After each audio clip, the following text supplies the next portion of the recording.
Hey guys, this is Carvey coming back to you with another video. Today I want to discuss the Splinter Cell remake. In case you've been living under a rock in terms of gaming news, back in December 15th, 2021, Ubisoft Toronto basically announced that they're going to be remaking the original Splinter Cell. From that news, they also announced what engine they'll be using. They'll be using the Snowdrop engine, which powered The Division, Avatar, and it's going to be an upcoming Star Wars game that Ubisoft is working on as well. In terms of the engine itself, it looks promising as well as since they're going to be, utilizing it for how Splinter Cell is because uh, Division was an open world game.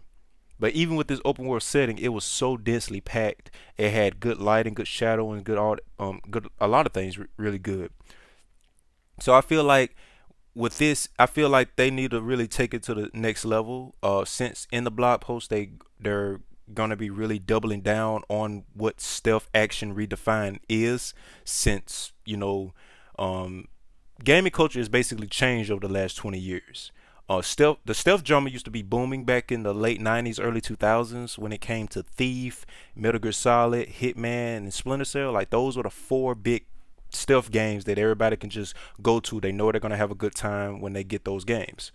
But the the reason I bring this up after all these months later about this is because we're now seeing the announcement of a lot of games switching from their own proprietary engine to utilize Unreal Engine 5.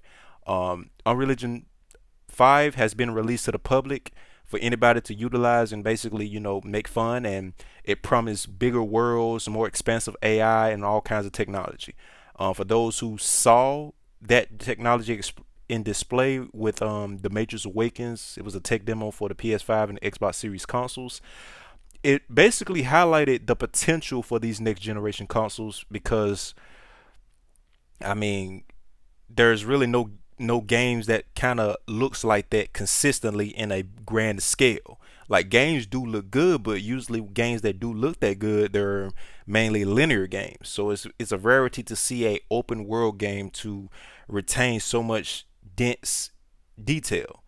But with that being said, with Splinter Cell is not really an open world game. It's level based, and I felt like Ubisoft could have benefited by going to the Unreal Engine, but I can also see that they want to use their own proprietary engines so they can cut the cost of development of the game itself. Since Splinter Cell Remake is basically, I feel like a testing bed to see if the franchise still have any legs left, which it does because we've been clamoring for a Splinter Cell for about 9 years now at this point.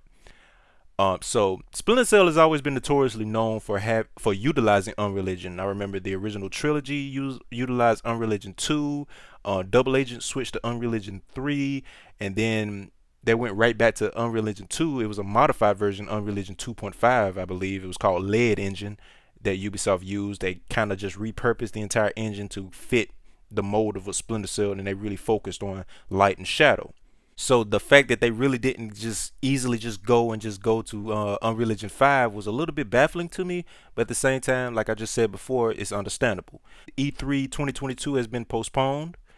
Jeff Keighley, he basically did a little wink saying, "Look, E3 ain't happening, but you can come to where I'm at." So if there's a tease or any surprises or stuff like that to be known, we should be hearing about that this summer. Um, the expo basically said that they're going to be moving into next year to make a bigger and better show for how things are kind of shifting through this pandemic. They're going to basically work through and see what they can do to remedy the situation for next year's E3. So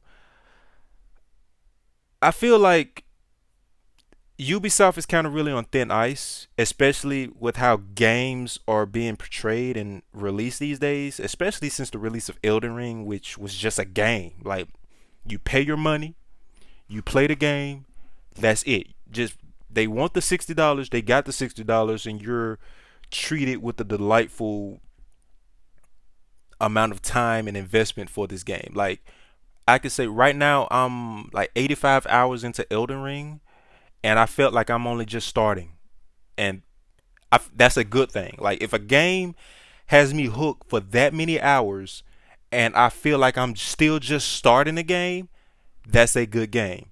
And I feel like I know I'm supposed to be I know this is supposed to be a Splinter Cell video, but I'm kind of pivoting to the Elden Ring speak about this because of the fact that since they are remaking Splinter Cell, since games are utilizing more of this live service element, which are hampering some games that are not really built for that. I'm looking at you, Halo. I'm a big fan of you, but come on now. Like there's so many things that's missing from the game, and we're still on season one, and the game been released for like 5 months at this point. Come on. But either way, it's like Ubisoft is on thin ice because of their practices of basically making all their games basically the same. Assassin's Creed, Far Cry, Ghost Recon, like they're essentially the same. There's a bunch of question marks on the map. There's a bunch of stuff pointed out to you so you know exactly where to go.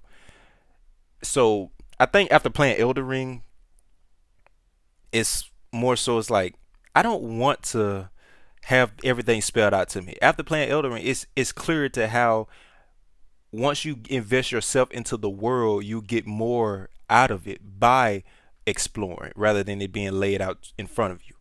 And since Splinter Cell is a linear game, they don't really have to focus on pointing everything out to us. Like they can just look at the original design. The original game just had an objective on the screen. You had to figure out where the objective was. It was no marker, there was no compass, no mini map or nothing. It was just the game.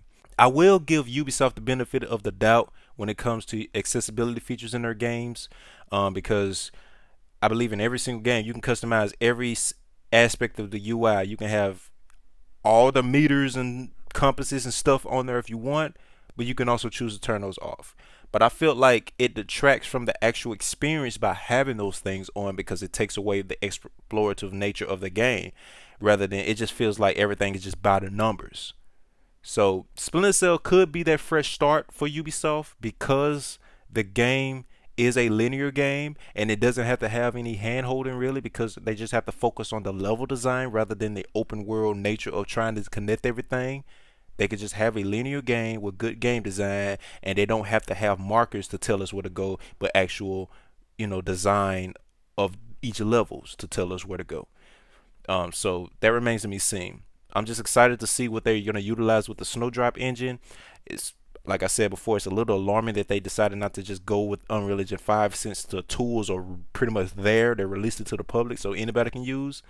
But it's their own engine. They know their engine. They've been working with it for multiple games now. And they said that that's going to really usher in the next generation of how stealth action redefined is, as well as implementing light, shadow, sound into a new generation of consoles. Well, that's it, guys. Thank you guys for watching. If you'd like to leave a comment, please leave a comment below. I would like to have more discussions in regards to this because I am a Splinter Cell fan. Peace out, guys. Have a good one.